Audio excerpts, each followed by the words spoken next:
नमस्कार मित्रों, जैसा आपने यूपी, पीजीटी और टीजीटी की नोटिफिकेशन आपने पढ़ी होगी, तो हमारे इस चैनल में पीजीटी, टीजीटी क्लासेस में आज हम केवल डिस्कशन करेंगे पीजीटी केमिस्ट्री का सिलेबस।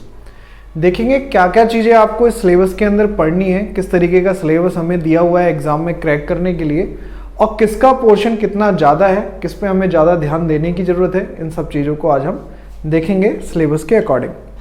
सबसे पहले तो आपको बता दूं कि केमिस्ट्री का जो बेसिक सिलेबस है वो 3 पार्ट में हमें डिवाइड करना होता है। 3 पार्ट आपको पता ही है, फिजिकल केमिस्ट्री, इनऑर्गेनिक केमिस्ट्री और ऑर्गेनिक केमिस्ट्री। इन 3 पार्ट में हम सिलेबस को डिवाइड करेंगे। जैसा आप देख रहे होंगे कि बोर्ड पे फिजिकल केमिस्ट्री का सिलेबस ज़्यादा लिखा हुआ है, बट इसका बिल्कुल भी मतलब ये नहीं है कि फिजिकल केमिस्ट्री का सिलेबस ज़्यादा है। आप अगर अभी हम इसको डिस्कशन करेंगे और पढ़ेंगे और समझेंगे तो हमें पता चलेगा कि इक्विवेलेंसी तीनों के सिलेबस में है कि फिजिकल, इनऑर्गेनिक और ऑर्गेनिक तीनों का सिलेबस का परसेंटेज लगभग बराबर ही है। अगर हम देखेंगे तो कुछ पॉइंट्स हैं, कुछ टॉपिक्स हैं जो आपको स्पेशली वहाँ पे हाईलाइट किए हुए हैं, आपको सिलेबस में दिए हुए हैं। उनको हम देखेंगे कि कौन कौन से हमारे पास टॉपिक हैं। सबसे पहला टॉपिक जो हमारे फिजिकल केमिस्ट्री के अंदर है वो है आपका गैसियस स्टेट, गैसीय अवस्था, जिसमें हमें डिस्कशन करना होता है कि काइनेटिक थ्योरी किस तरीके से काम करेगी, आइडियल बिहेवियर क्या होगा, रियल बिहेवियर क्या होगा।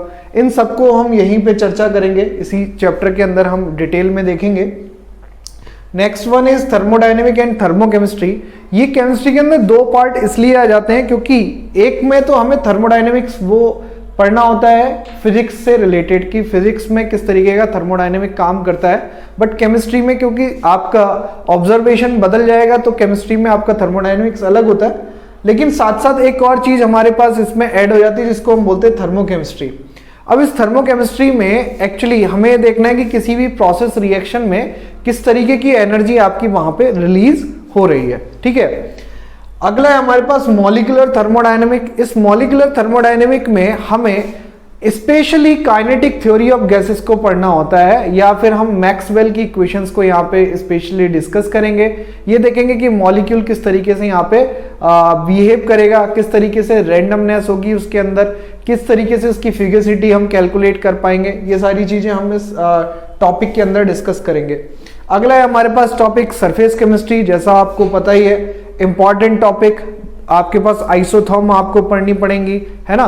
उसमें देखेंगे अधिशोषण किस तरीके से होता है, अवशोषण, अधिशोषण में क्या आपका डिफरेंस है, टेम्परेचर डिपेंडेंसी क्या है, ग्राफ किस तरीके से बनेंगे। ये सारी चीजें हम इसी चैप्टर में डिस्कस करने वाले हैं।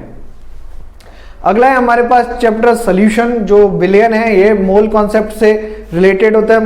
मोल कॉन्सेप्ट के बेसिस पे इसमें हम डिस्कशन करेंगे कि देखेंगे भाई मोल कॉन्सेप्ट कैसे इस चैप्टर पे या इस टॉपिक के साथ जुड़ा हुआ होगा। जैसे आपने पढ़ा होगा, अगर आपने पढ़ा है कि मोलैरिटी क्या होता है, नॉर्मेलिटी क्या होता है, फॉर्मेलिटी क्या होता है, राउल्ट्स लॉ क्या होगा, है ना। इन सब चीजों का डिस्कशन इसी चैप्टर के अंदर हम करने वाले हैं।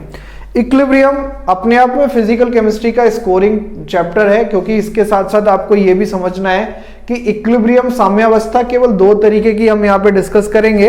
एक होगी रासायनिक और एक होगी आयनिक साम्यावस्था। अब कहने को तो ये दोनों चीजें अलग अलग है, बट इनमें जो आपके क्वेश्चंस बनेंगे वो लगभग मिलते जुलते बनेंगे, इसीलिए इनको पढ़ना बहुत ही आवश्यक हो जाएगा। इलेक्ट्रोकेमिस्ट्री रिलेटेड टॉपिक है आपका इक्विलिब्रियम से। आपको पहले इक्विलिब्रियम पढ़ना है, फिर इलेक्ट्रोकेमिस्ट्री पढ़ेंगे, ताकि इन दोनों में आपको कोई कंफ्यूजन ना हो। ये दोनों चीजें आपके लिए हमेशा क्लियर रहें।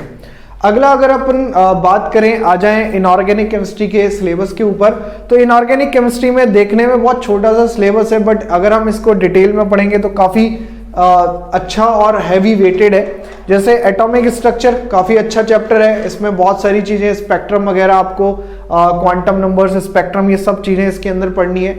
इसमें एक चीज आप देख रहे होंगे कि पी ब्लॉक को आपके सिलेबस में नहीं दिया है, but you need to learn this chapter also, कि आपको पी ब्लॉक जरूर पढ़ना ही पड़ेगा। अदरवाइज कोऑर्डिनेट केमिस्ट्री में कहीं ना कहीं कुछ चीजों के लिए आपको परेशानी होगी। यहाँ पे आपको केमिकल बॉन्डिंग भी आपका मेंशन नहीं है चैप्टर, बट उस केमिकल बॉन्डिंग के चैप्टर को आप इसी के अंदर देखेंगे कोऑर्डिनेट कंपाउंड के अंदर, जहां पे आप थ्योरीज और हाइब्रिडाइजेशन को यहाँ पे थोड़ा सा पढ़ने की कोशिश करेंगे। तो कुल मिला के इनऑर्गेनिक केमिस्ट्री का सिलेबस आपको थोड़ा सा दिया हुआ है, लेकिन इस थोड़े चैप्टर में भी आपके अच्छे क्वेश्चंस बन जाते हैं। आते हैं हम ऑर्गेनिक केमिस्ट्री में। ऑर्गेनिक केमिस्ट्री का ये जो टॉपिक है आपका जनरल ऑर्गेनिक केमिस्ट्री, ये देखने में तो छोटा सा लग रहा है ना जनरल ऑर्गेनिक केमिस्ट्री, बट पूरी ऑर्गेनिक केमिस्ट्री इसी जनरल ऑर्गेनिक केमिस्ट्री के चारों तरफ घूमती हुई आपको नजर आएगी। सबसे ज्यादा टाइम अगर किसी चैप्टर में हमको लगेगा तो वो लगेगा जनरल ऑर्गेनिक केमिस्ट्री के चैप्टर में। इसको हम बहुत ही डिटेल में और बहुत ही बेसिक तरीके से पढ़ने की कोशिश करेंगे। फिर कार्बोहाइड्रेट्स और हेट्रोसाइक्लिक कंपाउंड्स और पॉलीमर छोटा सा है, ज़्यादा बड़ा इसके अंदर हमारा मिलेगा नहीं, हमें ज़्यादा चीज़ें करनी नहीं है इसके अंदर, क्योंकि इसमें ज़्यादातर जो क्वेश्चंस आते हैं वो मोनोमर और पॉलीमर के नेमिंग से रिलेटेड क्वेश्चंस होते हैं। कार्बोहाइड्रेट क्योंकि आपका बायोलॉजिकल पॉलीमर है तो इनको आपको पढ़ना पड़ेगा। सैकेराइड्स पढ़ेंगे, पॉलीसैकेराइड्स पढ़ेंगे, इसी के अंदर हम देखेंगे कि टाइप्स ऑफ कार्बोहाइड्रेट हमारे पास क्या क्या है। और हेट्रोसाइक्लिक कंपाउंड क्योंकि आपने होमोसाइक्लिक कंपाउंड में जैसे आपने बेंजीन रिंग और ये सारी चीजें जीओसी के अंदर देखेंगे, इसी तरीके से हेट्रोसाइक्लिक कंपाउंड्स भी हम अलग से एक टॉपिक जो हमको दिया हुआ है इसको भी हम बहुत डिटेल में पढ़ने वाले हैं। तो ये पूरा जो आपका सिलेबस है, ये पूरा सिलेबस अगर हम कवर करेंगे आने वाले अगले 2 महीने के अंदर, 2-3 महीने में हम पेपर से पहले इन सब के बारे में सारी चीजें डिस्कशन कर लेंगे। और साथ ही साथ आपके लिए फायदा ये भी है कि अगर आप इस चैनल को सब्सक्राइब करते हैं तो आपको कंप्लीट प्रिपरेशन मिलेगी यहाँ पे पीजीटी और टीजीटी के लिए, और आपको प्रैक्टिस पेपर मॉक टेस्ट भी हम आपके लिए प्रोवाइड कराएंगे ताकि आप उनमें अच्छे से अपने आप को चेक कर पाएं। तो प्लीज़ अगर अब तक सब्सक्राइब नहीं किया है चैनल को तो चैनल को सब्सक्राइब कर लीजिएगा। और कोई भी अगर आपका डाउट है रिलेटेड या कुछ भी आप कहना चाहते हैं नीचे कमेंट सेक्शन में आप लिख सकते हैं। So guys, all the very best. मिलते हैं अगले लेक्चर में डिटेल एक्सप्लेनेशन के साथ। तब तक के लिए thank you, bye bye, Tata.